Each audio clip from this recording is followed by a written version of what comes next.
Hey, how's it going? Welcome back to my channel. It's quiet here today. Everyone's gone home, and I want to go over a few videos on metal studs. I'm going to do a quick video on cutting headers. So this is a shoe header, boot or shoe, where you fold it down and then you can attach it. Okay. On the flip side, not the best cut, this is ear headers. Okay. Now there are also box headers and a couple others. I'm not going to go over box headers today, but this is where you have ears on them, right? You can see why it's called ears. They don't hear very well, but they're good for attaching in certain things. Now, contention is what's the best one? Well, it depends, right? I prefer shoe headers for a lot of things because they are stronger. Okay, they take a lot less effort to put on. You can screw it here or here. Especially if you're on a furred out wall, then it's a lot easier to screw it here than try to run through there. So it's great for furred out walls. Okay,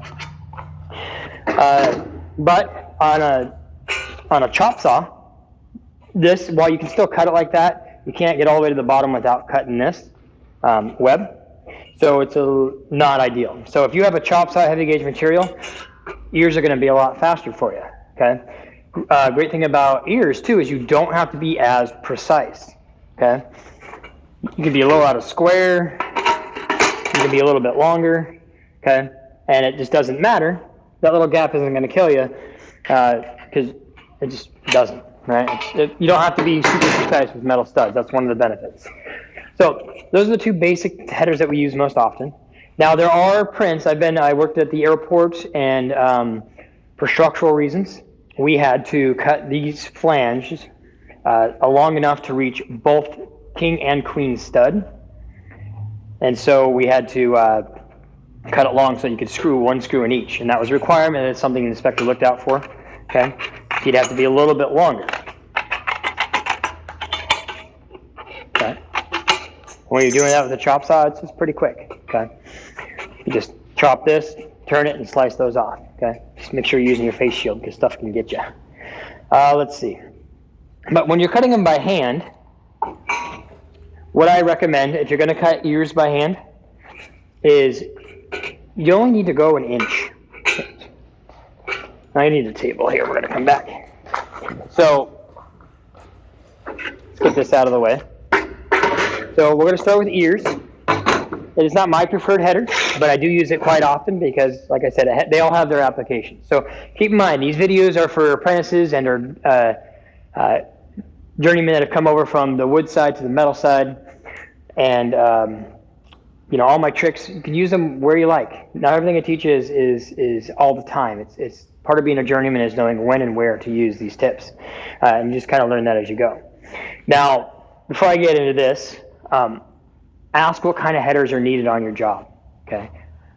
Sometimes over 4 foot span needs a nested stud header.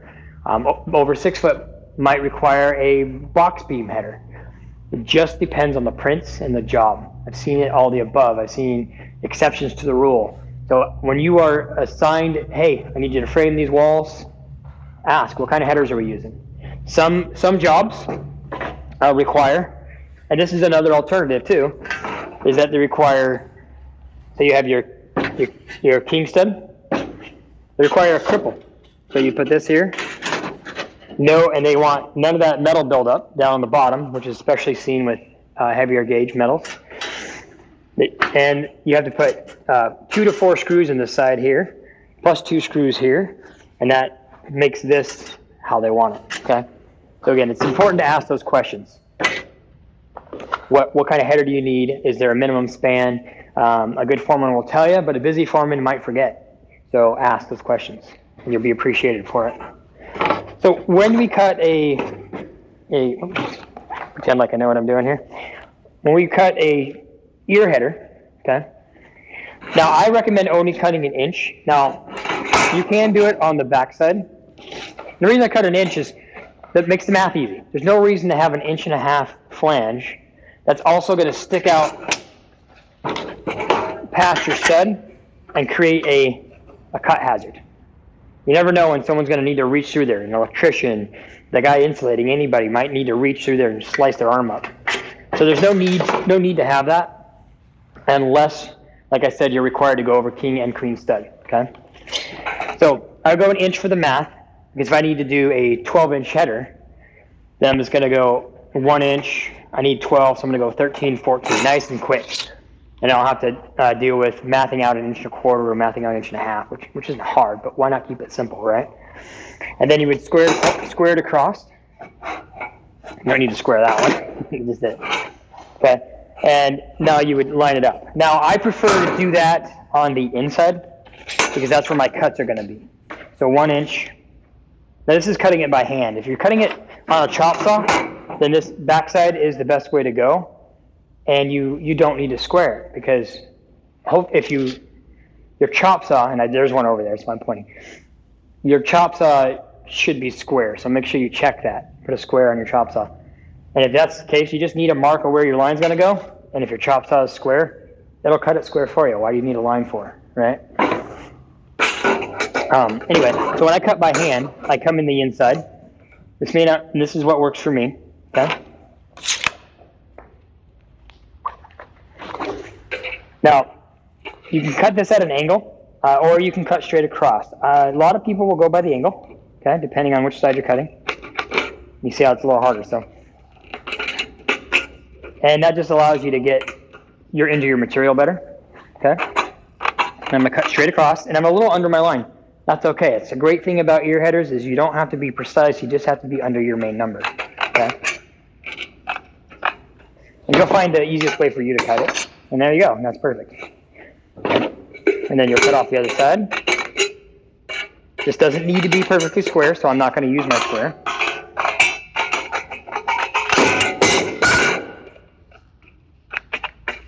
Bend it down. Get your offset snips in there, which is why we use offset snips. Makes the cutting a lot simpler. And there you go. Now you can put those on there.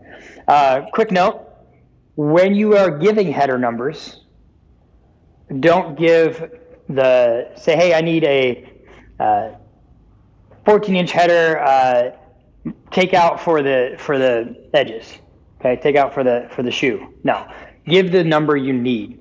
This is the same when you're doing drywall and top out. Give the number you need and say, hey, I need 2-inch ears or 1-inch ears preferably, or I need hey, here's a 20-inch. I need a 20-inch. 20-inch header with a shoe on there, okay? I've done it where I need a shoe on one side and ears on the other. I've done it where I needed this kind of thing, okay? Everything's different, but always give the number you need and then add the ears or shoes, okay? It'll make things a lot less confusing for you. All right, so that's the basics of that. Again, if you have a chop saw, it's going to be way faster. I mentioned this in another video, but not all job sites can have chop saws. This one has one. We had a 16-gauge metal. We had to get here super early to do it. We have tenants above, tenants below, and sometimes you have tenants across the hall and you just can't use the chop saw. So you have to get used to cutting by hand. All right, now to cut I'm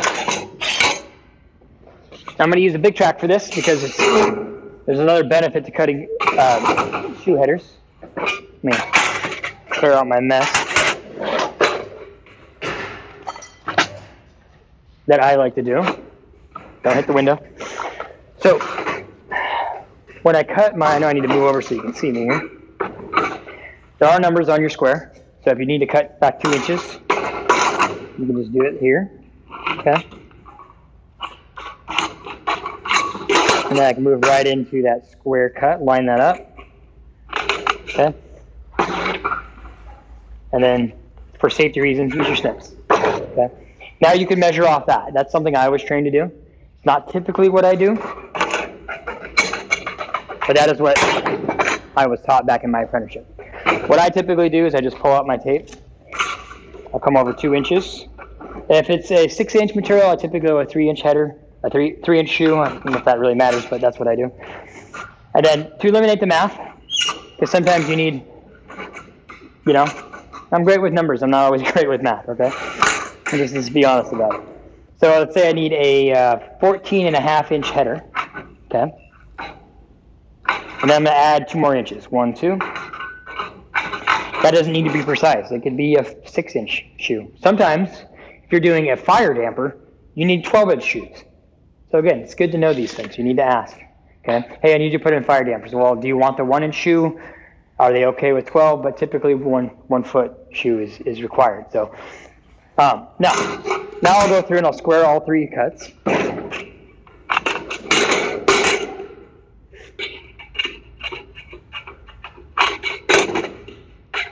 It's really hard to cut these with chop saws or you're cutting shoes, so it's probably not something you'll do. Then you bend that and then you cut it. Now, if I need 2 or even 4 of these, this is where I go. This is a step that I kind of created for myself. Is instead of cutting that off or trying to measure them all out, I'm going to bend this over. Okay? I use my square so it's perfectly square. If it's not, say you missed, like my biggest mistake is when I'm cutting, I rush. I don't cut it perfectly straight. I might just go at an angle and that messes everything up. So don't do that. Don't follow my mistakes. And now that I've got this pushed over, I don't need to measure anything.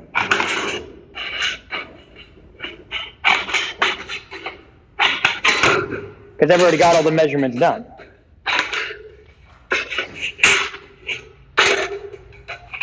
Right? Now let's say I needed, I always forget this one. Okay. And there you go. So now I have 2 very quick headers, only pulling 1 set of numbers.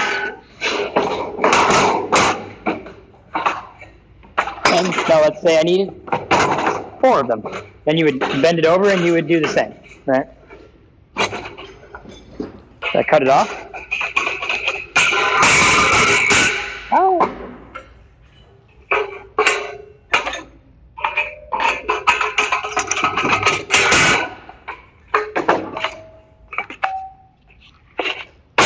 There you go, to the guy up top, right? So it's a quick way to get shoe headers out the way that are the same size. Just fold it over, you already have all the measurements, you can cut both sides, and you have to pull out your tools less often. I don't need to pull out my tape, I don't need to pull out my square, I can just do it all with snips once I get this first set of measurements done. You do it with studs too, by the way, might as well throw that in there. Let's say I need, well, let's go a little bigger for fun. Let's say I needed whatever size cripple this is. And for this, you do need it square.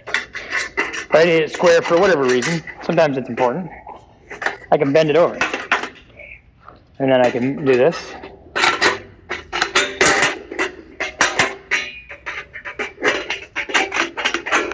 Okay? If you're not super precise, it's not a big deal. Once you get it down, you can force it over. And then you cut it again. And again, this is just about eliminating steps. Now I don't need to pull out my tape, my measurement. I don't have to run my line, and if it's a weird number like 12 3/8, I don't have to remember what 12 and I don't have to math out what 12 3/8 is 4th stud down. And I have all my cuts. So I know this is not headers, but here's just a little extra.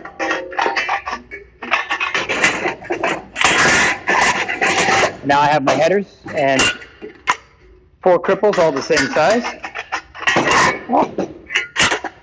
And I can hand that up to the journeyman. All right. Now I do go a step further. I will, and I think I have a video about it. It was a long time ago. I'll actually just attach this to a single stud on whatever side, if it's a duct up in the ceiling. I'll just screw this right on there for them. And all they have to do is just flop it up and attach it. But if I don't, all right, well, that covers the basics of cutting headers, okay? If you prefer ear headers, great. They're versatile. You don't need to be as accurate. You can use them in a lot of places. If you want a little bit more strength to your header, then use shoes. Definitely great for furred out walls.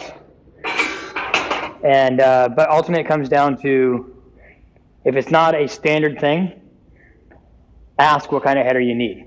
Okay, like I said, I've used one where they required it to be perfectly straight, and not only that, at the airport, and we were using heavier gauge. Not only did you need a cripple, but you also needed a clip on the bottom, and you had to have 4 screws in that little 12-inch cripple. So there was a lot to it. So just know what you have to do. Ask those questions. All right. Well, thanks for watching. Have a great day.